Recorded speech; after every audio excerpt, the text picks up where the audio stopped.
Hi friends, I'm Miss Mindy and I'm a school counselor.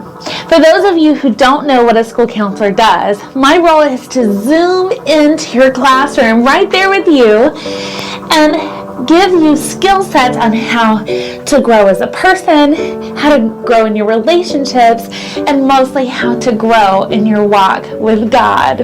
I wanted to share a story today about an experience that really happened about 10 years ago. It was the first for me, and I'll never forget it because I didn't understand it. So here's how it went down. My family was in a really tough place. In 2 months' time, we had had a car wreck. Our infant daughter had been diagnosed with a physical disability. My husband had lost his job, and we had a death in our family. All of that in the short time span of 2 months. I knew all of this was causing extreme pressure, but I thought I was handling it fairly well. Considering the circumstances, I was praying a lot. I was counting my blessings. I was consulting with friends and family. Those were all the good things to do, right? Then it happened. I was in a Walmart in the checkout line, and I distinctly remember sliding my debit card into the card reader when I suddenly felt this weird sensation come over me. I did not understand what was happening. I instantly felt really short of breath. My inhales and exhales were coming very rapidly. My heart began to pound in my chest. My ears were ringing, and I had this sensation of eye in the sky perspective, watching what was happening to me from above. I had never felt anything like it before in my whole life, and I did not understand what was happening to me. I barely made it out of the store to my car, and I remember sitting there in the driver's seat, holding onto the steering wheel and thinking, I'm having a panic attack.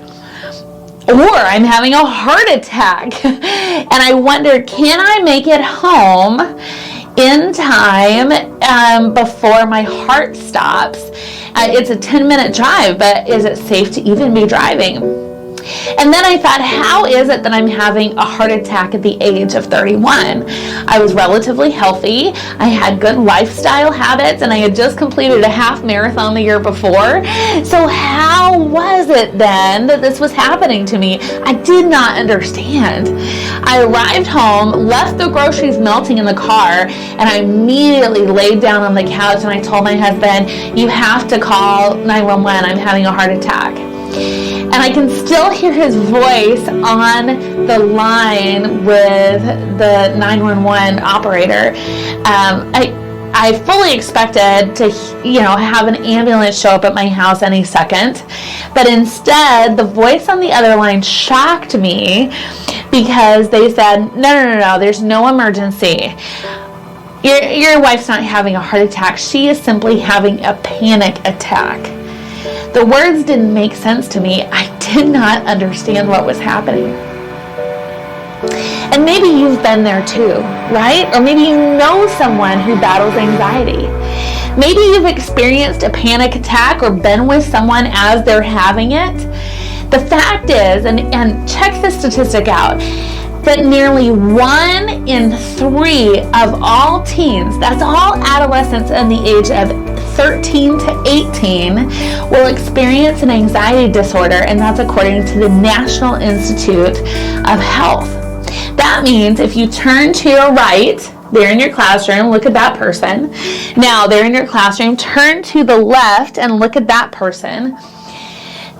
Between the three of you, boom, boom, boom, one of you will battle anxiety in your lifetime. That's powerful, right? And yet, it's important for us to know that because anxiety is one of those mental health issues that is the big elephant in the room. People do not address anxiety and panic disorders.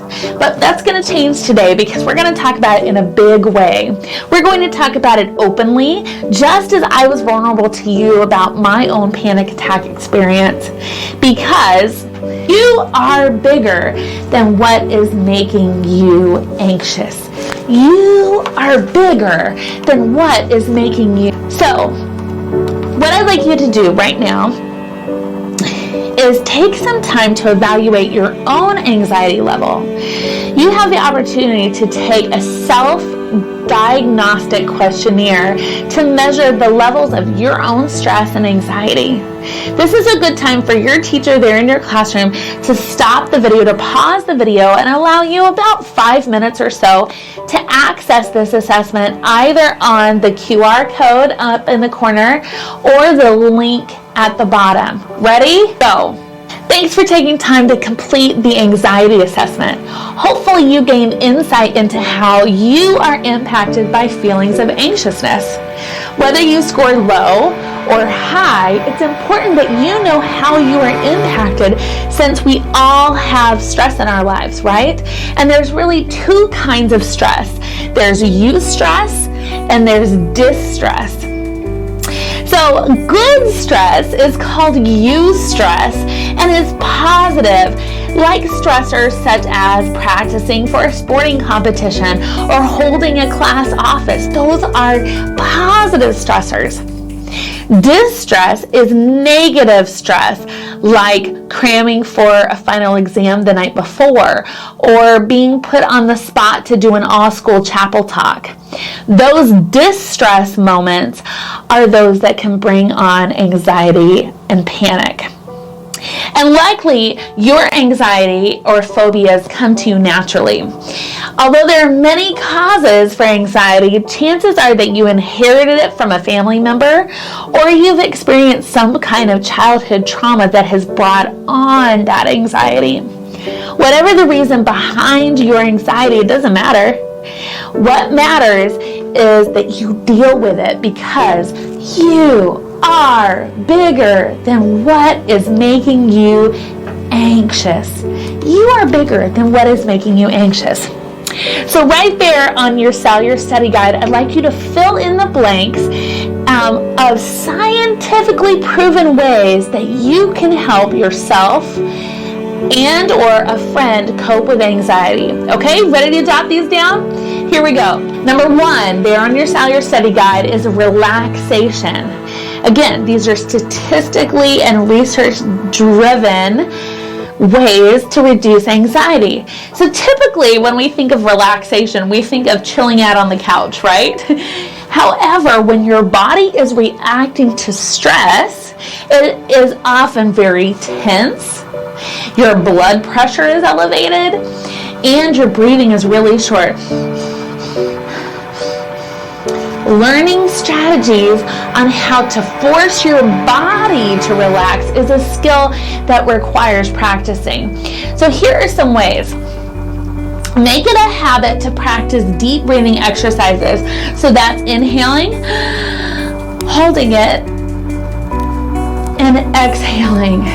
You can even look at a target when you're exhaling, such as your phone, like if you're playing a game, and practice those deep breathing exercises while you're playing the game. Mindfulness, which is envisioning yourself in a calming spot. And my husband would help me with mindfulness when I was close to having a panic attack by helping me envision and visualize a beautiful beach and me hearing the crashing of the waves. And then once he could tell that I was calming it down, he would add some seagull sounds. Right? So even having humor in a situation can help your body relax. And then finally, muscle relaxation techniques. This is when you tense. You could do like a self-bear hug. So tense, hold yourself as hard as you can for 5 seconds, and then drop your arms to the side and pretend that all that tension is running out of your fingertips. So breathing exercises, mindfulness, and muscle relaxation are all proven strategies to decrease heart rate, decrease muscle tension, and ward off panic attacks. Okay? Number 2, scientifically proven strategy there on your SEL, your study guide. Take care of your body. So developing regular habits of exercise, healthy eating, and a full night's sleep will work to ward off the feelings of anxiousness. And here's the thing, these are really twofers. In other words, two activities for the investment of one, because they get you the benefit of both.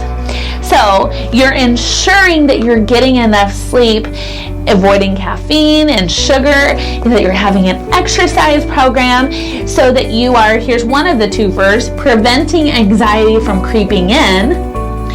And then if anxiety does come, these are also great strategies to combat it in the moment, like going for a run when you're under extreme pressure, right? So those are twofer lifestyle habits. Okay, strategy number 3 of research-driven strategies to cope with anxiety and stress. Take control of your thoughts and feelings. So much of anxiety is controlled by our brain and our emotions. So combating unhealthy thoughts like catastrophizing, there's a big word, helps keep your anxiety in check. So catastrophizing thoughts are those that take us to the worst case scenario, right? And it skips all logic in between. So in order to keep those what if thoughts in check, we have to counteract them with positive statements to cope. So dealing with distress emotions like anger by talking to someone you trust will also help you control the emotions in order to prevent anxiety reactions. Anxiety reducing, statistically and research-driven, proven strategy number 4. Ready? Here we go. Remember, if you're battling anxiety in a big way and have tried all these other things, it may be that your adults, and your doctor consider medication. So since my panic attack 10 years ago, I've been on regular medicine, and I'm a much different, much better person. I am able to control how stress impacts me. I rarely have panic attacks, and I feel more like my true self than I did when I was just dealing with it. But remember, medication is a family decision, and so it's one to carefully weigh the pros and the cons together to see if it's right for you. And then finally, research-proven strategy number 5 to reduce anxiety and stress. This is a way to break your anxiety condition, and here's what it is. And I love that this is scientifically proven. Have a strong spiritual life. Finding your safety and security in God, developing the connection with Him, and knowing that you are not alone are proven by research to control stress and anxiety. Isn't that beautiful? So by doing so you will have peace of mind, you'll get self-confidence, and you'll have a greater capacity to give and receive unconditional love and show self-love to you. I love how Paul specifically addresses anxiety in Philippians when he says, do not be anxious for anything, but in every situation, by prayer and petition, with thanksgiving, present your request to God. Don't be anxious, but present it to God. Let Him know what you're struggling with. Let Him know that it's interrupting your regular life, or that it's a constant struggle, or that it's debilitating. Because you are bigger than what is making you anxious. Let's rephrase that. Your God is bigger than what is making you anxious. But the verse before it addresses something that's really important, and I believe combats that stigma around anxiety disorders. Check this verse out. Because our culture views anxiety as being a sign of weakness, it views someone with anxiety as someone who isn't stable or someone who isn't resilient. But in fact, I view it in the opposite way.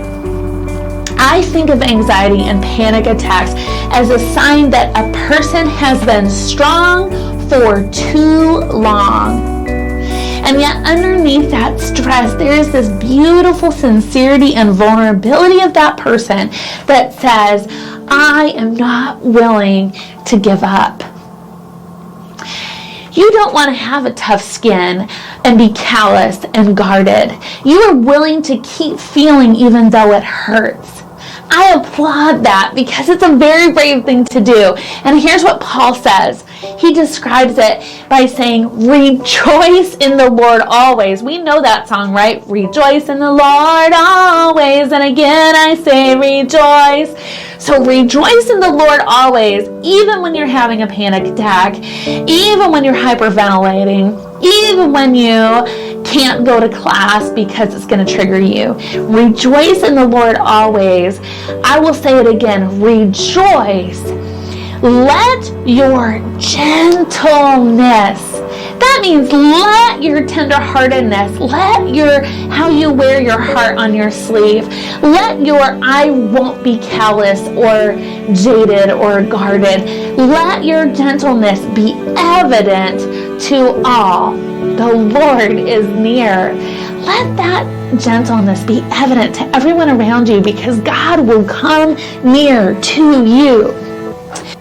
Finally, the Bible promises deliverance from anxiety, deliverance from panic attacks, deliverance from phobias, deliverance from mental illness when it says, and the peace,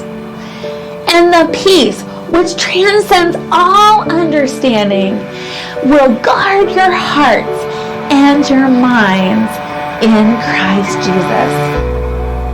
As someone who battles with anxiety and panic attacks myself, I cling to this promise that God is going to give me peace.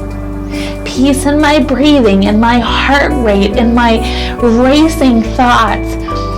Peace. And that He's going to protect my tender heart.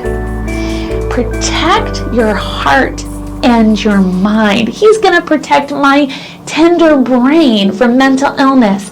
He will give me peace even in the moments that I don't understand.